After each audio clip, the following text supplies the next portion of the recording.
The U.S. market for green building products and services has gone from $7 billion in 2005 to $12 billion in 2007 to $60 billion next year. It is on the way up.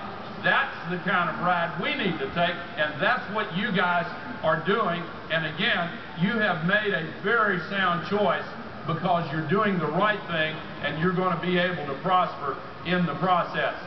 All over this world, we are seeing the same kind of thing.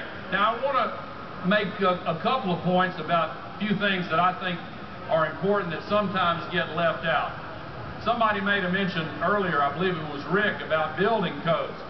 Most local codes, just to pick one example, still require expensive, constant lighting of common areas and places where the codes require it, even though the modern sensors can detect when people are present and turn on the lights. I urge the green building movement to pay attention to keeping the environmental standards high, and when you find greenwashing going on, speak out against it. Don't put up with that, because they undercut the legitimate folks who are here who are doing the right thing.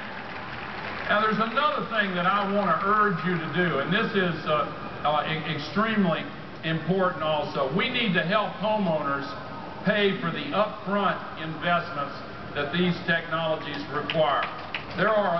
Because financing is extremely important, and you know that, and some localities and some states have already done an excellent job in doing that, but we need national legislation in order to accomplish that.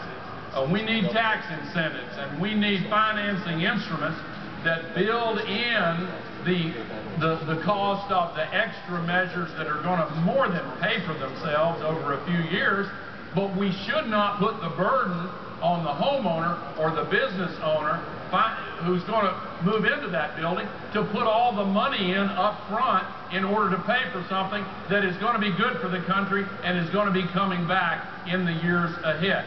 That is why we need this legislation that is now pending in the United States Senate. One of the biggest provisions in this legislation has to do with green buildings and financing of green buildings. So it's very, very important that you all get active in doing this. Remember, the climate crisis, the economic crisis, the national security crisis, they're all linked by a common thread running through them.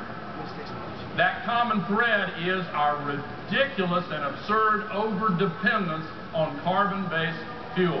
You grab a hold of that thread and pull it hard, all three of these crises begin to unravel, and you hold in your hand the answer, which is a shift to renewable energy, getting away from carbon-based fuels, emphasizing efficiency, building that smart grid, moving on with sustainable agriculture and sustainable forestry. We can solve this crisis.